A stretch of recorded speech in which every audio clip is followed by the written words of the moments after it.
Bismillahirrahmanirrahim. Assalamualaikum warahmatullahi wabarakatuh. Waalaikumsalam warahmatullahi wabarakatuh. Pagi hari ini pembahasan kita berkaitan dengan menghidupkan lahan yang mati, tanah yang mati. Ini perlu diperhatikan karena juga sering kita jumpai ada tanah yang tidak diurus, bahkan tidak bertuan. Nah, Islam memberikan pandangan tentang perkara yang demikian. Faslun, ini suatu fasal. Wa ihya'ul mawati jaizun, dan menghidupkan atau menyuburkan tanah mati itu boleh. Menghidupkan atau menyuburkan tanah mati itu boleh bisartoini, dengan dua syarat. Ayyakunal muhyi musliman.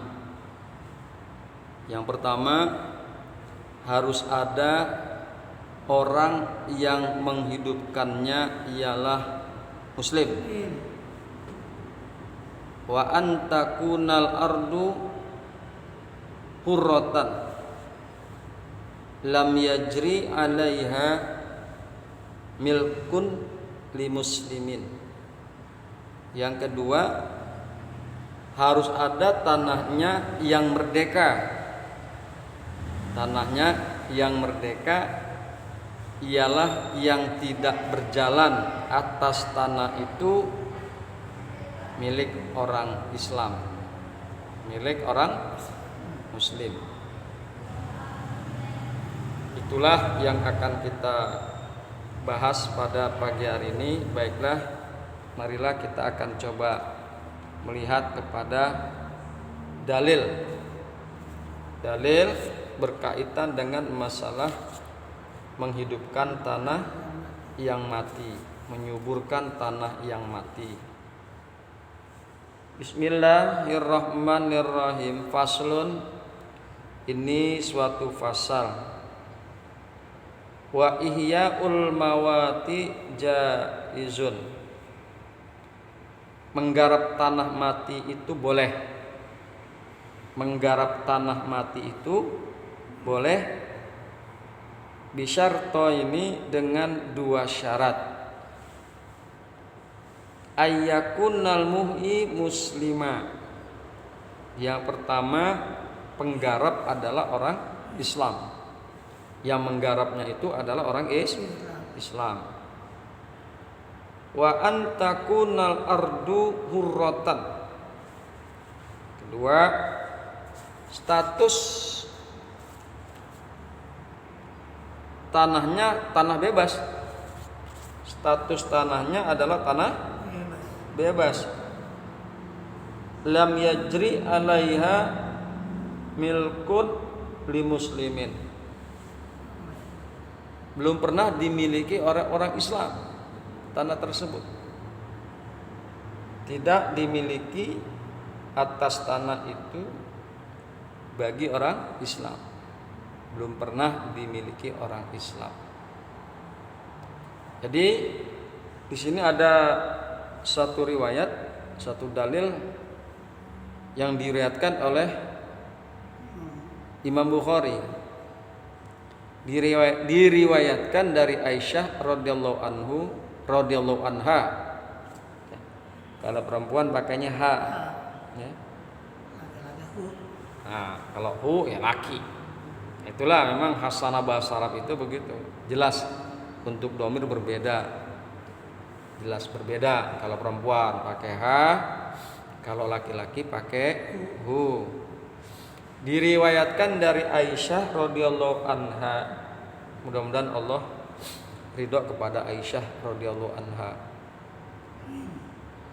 Ya, dan Allah ridho kepada Aisyah. Dari Nabi sallallahu alaihi wasallam, beliau bersabda, Man a'maro ardan laisa li ahadin fahuwa ahakku. Barang siapa yang menggarap tanah yang bukan milik seseorang, maka ia lebih berhak kepadanya. Hadis riwayat Bukhari. Maksudnya penggarap itu lebih berhak daripada orang lain. Maksud menggarap di sini adalah memanfaatkan, bisa untuk pertanian atau untuk bangunan. Pokoknya tanah itu dihidupkan aja. Bisa digunakan untuk pertanian, perkebunan ataupun untuk bangunan. Dalam riwayat Al-Bukhari pula terdapat tambahan yang bukan menjadi milik orang Islam. Yang bukan menjadi milik orang Islam. Wasifatul ihya'i makana fil adati imaratun lil muhya. Adapun bentuk penggarapannya adalah menurut adat yang terjadi di daerah tersebut. Gimana? Berarti kan kalau yang namanya adat satu tempat dengan tempat yang lain bisa saja terjadi perbedaan. Jadi sekali lagi, adapun bentuk penggarapannya adalah menurut adat terhadap menggarap tanah mati. Itulah dalil yang dikemukakan untuk menghidupkan tanah yang mati. Baiklah, mari sama-sama kita akan coba lihat berkaitan dengan masalah penjelasannya. Faslun fi ahkami ihya'il mawati. Pasal tentang hukum-hukum menghidupkan tanah yang mati. Jadi mungkin ada sebidang tanah yang enggak jelas pemiliknya, yang enggak diketahui pemiliknya. Terus tanah itu tidak ada yang garap. Jadi disinilah hukum yang akan dibicarakan. Wa huwa kama qala ar-Rabi'i fi sarhis shaghir. Dan tanah yang mati sebagaimana telah berkata Imam Ar-Rabi' fi sarhis shaghir di dalam syarah kitab Syarah As-Shaghir. Ardun la maliku laha la yantafi'u biha ahadun. Jadi tanah yang mati itu adalah satu tanah yang tidak ada pemilik baginya. Tanah itu tidak ada pemiliknya. Wala yantafi'u biha ahadun, dan seseorang tidak mengambil manfaat dengannya. Enggak ada mengambil manfaat dari tanah tersebut. Tidak ada yang menggarap, tidak ada membangun bangunan di atas tanah tersebut. Jadi dikemukakan kalau menurut Imam Ar-Rabi, tanah mati itu adalah satu tanah yang tidak ada pemiliknya dan tidak ada orang yang mengambil manfaat dengan tanah itu. Wa ihya'ul mawati jaizun bi syartaini. Dan menghidupkan tanah yang mati jaizun adalah boleh menghidupkan tanah yang mati dengan dua syarat. Ahaduhuma, satu daripada dua syarat tersebut, ayyakunal muhyi musliman, bahwa ada yang menghidupkan adalah seorang muslim. orang Islam. Fayusannu laha ihya'ul ardil maitati. Maka disunahkan bagi orang yang muslim, disunahkan bagi orang yang muslim menghidupkan tanah yang mati, sawaun azinalahul imamu amla, sama saja apakah imam pemimpin itu mengizinkan ataupun tidak mengizinkan. Sunnah digarap tanah tersebut oleh orang muslim. Allahumma berlindung pada Allah. Illa ayyata'allaqa bil mawati haqqan, kecuali bahwa berta'alluq, ada keterkaitan dengan tanah yang mati, hak, ada hak yang berkaitan dengan tanah yang mati, kecuali ada hak yang berkaitan dengan tanah yang mati. Ka'anna hammal imamu qit'atam minhu, seperti seorang imam melarang akan sebidang daripada tanah yang mati tersebut. Seperti si imam melarang, seperti si imam melarang, pemimpin melarang terhadap sebidang daripada tanah tersebut. Fa ahya'a syahsun fala yamlikuha illa bi iznil imami fil asahi. Maka seseorang boleh menghidupkan tanah itu, akan tetapi la yamlikuha, tidak boleh dia memilikinya, illa bi iznil imami fil asahi, kecuali dengan izin imam, dengan izin pemimpin, menurut yang lebih sah.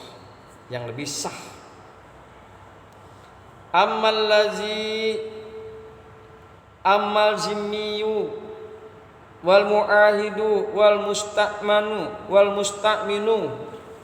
Adapun bagi orang-orang kafir zimmi, kafir muahid atau kafir musta'man, falaisa lahumul ihya'u, maka tidak boleh bagi mereka menghidupkan tanah yang mati. Jadi orang kafir tetap nggak boleh menghidupkan tanah yang mati, walau azina lahumul imamu, meskipun ada izin untuk orang kafir tersebut imam, meskipun sang imam itu mengizinkan, tetap tidak boleh. Falaisa lahumul ihya'u, maka orang-orang kafir tersebut tidak boleh menghidupkan tanah yang mati. Itu syarat yang pertama. Wasani, dan syarat yang kedua, antakunal ardu hurratan lam yajri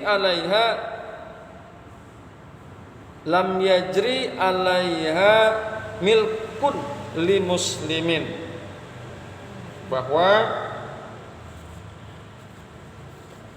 bahwa ada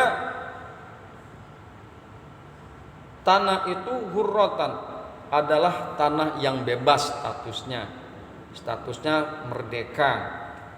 Lam yajri alaiha, yang tidak berjalan atas tanah tersebut bagi orang muslim. Lam yajri alaiha milkul li muslimin, artinya bahwa status tanahnya tanah bebas belum pernah dimiliki oleh orang Islam. Wa fi ba'din nusakhi, dan di dalam sebagian kitab naskah ya, disebutkan antakunal ardu hurratan, Kalau di sini ada penambahan lam yajri alaiha milkun li muslimin. Di dalam naskah yang lain maka antakunal ardu hurratan, bahwa status tanah tersebut merdeka, bebas. Wal muradu min kalamil musannif, dan yang dimaksud daripada kalam musannif, pernyataan musannif, an makana makmuran wa huwa al-an kharabun fa huwa limalikihi in uripa musliman kana au zimmiyan, bahwa tanah adalah yang dimakmurkan, yang digarap. Yang dimaksud dengan kalam musannif bahwa ada tanah yang dimakmurkan ya atau yang digarap, wa huwa al-an, dan di sini sekarang hurrabun, tanah yang rusak, fa huwa limaliki in uripa musliman, maka tanah itu bagi pemiliknya jika diketahui seorang yang muslim, seorang muslim, karena auzimian, baik itu seorang muslim maupun seorang kafir zimmi. Jadi memang yang demikian itu, tanah yang rusak adalah menjadi pemilik yang menggarap jika baik itu tanah itu diketahui penggarapnya seorang muslim ataupun seorang kafir zimmi. Wala yamliku hadzal huraba bil ihya'i, maka yang demikian itu tidak menjadi milik ya tanah yang rusak dengan menghidupkannya. Jadi ketika demikian, tanah yang rusak tidak bisa dihidupkan karena memang pemiliknya adalah sudah ketahuan, yaitu muslim atau bukan muslim. Jika terjadi seperti itu, maka tanah yang rusak tersebut tidak bisa menjadi dimiliki oleh seseorang dengan sebab menghidupkan tanah yang mati tersebut. Fa illam yu'rafu fa illam yu'raf malikuhu, maka jika tidak diketahui pemilik tanah, wal imaratu islamiyatun, dan pemakmuran atau penggarapan menurut Islam, fahajal makmuru malum doikun, maka bermula penggarapan ini adalah harta yang sia-sia. Al-amru fihi, perkara tersebut bermula perkara tersebut fihi, pada tanah itu, li ra'yil imami, tergantung kepada pemikiran imam, fi hibzihi, baik di dalam pemeliharaan tanah, au bai'ihi, atau di dalam penjualannya, wa hibzi samnanihi, ataupun di dalam memelihara harga. Jadi jika terjadi yang seperti itu, maka itu bergantung kepada bagaimana si imam, terserah pada imam. Wa in kanal ma'muru jahiliyan, dan jika wa in kanal ma'muru jahiliyan mulika bil ihya'i, dan jika tanda-tanda penggarapannya menurut jahiliyah, artinya menurut sebelum Islam masuk, Islam ada. Jika tanda-tanda penggarapannya menurut jahiliyah, maka bumi itu bisa dimiliki dengan menghidupkan kembali. Jika itu memang penggarapannya dahulu sebelum datangnya Islam. Jadi keterangan yang lebih jelasnya adalah sebagaimana yang kita nukil dari satu kitab, apabila tanah mati itu tidak ada keterangan siapa pemiliknya, maka tanah tersebut dilihat tanda-tandanya. Nggak kelihatan, nggak tahu nih pemiliknya siapa, tapi kan ada bekas-bekasnya, ada tanda-tandanya. Ya, yang dulu garap siapa gitu ya. Apabila tanah mati itu tidak ada keterangan siapa pemiliknya, maka tanah tersebut dilihat tanda-tandanya. Jika memang terdapat tanda-tanda yang menunjukkan adanya penggarapan atau pengelolaan sesudah zaman Islam, maka tanah mati itu namanya atau statusnya harta Islam yang tidak terpelihara, milik Islam. Ya. Pemiliknya adalah Islam, tetapi tanah tersebut tidak terpelihara, mati. Pemiliknya nggak ketahuan sih. Ibaratnya seperti dijadikan sebagai satu aset negara misalnya. Kalau di dalam negara Islam, jika pemiliknya memang nggak diketahui. Dalam hal ini maka hukumnya diserahkan saja kepada putusan imam, baik yang menyangkut soal pemeliharaan tanah tersebut, penjualannya, dan pemeliharaan tentang harganya. Udah diserahin udah kepada si imam. Pemeliharaannya, kalau si imam ternyata ingin mengangkat seseorang untuk memelihara tanah tersebut, silakan, nggak apa-apa. Ya keputusan mau sama imam, mau dijual kek, ya terserah si imam, si pemimpin, gitu ya. Jika terjadi seperti itu sesudah zaman Islam. Sedangkan bila tanah mati itu terdapat tanda-tanda penggarapan menurut jahiliyah sebelum Islam ada. Sedangkan bila tanah mati itu terdapat tanda-tanda penggarapan menurut agama Buddha, misalnya jahiliyah sebelum datang agama Islam, maka tanah tersebut dapat dimiliki dengan jalan dihidupkan kembali jika terjadi sebelum Islam, dihidupkan kembali tuh. Kalau yang tadi jika sesudah Islam diserahkan kepada imam, tapi jika sebelum Islam jahiliyah maka bisa dihidupkan kembali tanah tersebut dan dapat dimiliki. Hadirin yang berbahagia, hamba-hamba Allah yang mudah-mudahan selalu dirahmati oleh Allah Subhanahu wa taala. Inilah kajian kita.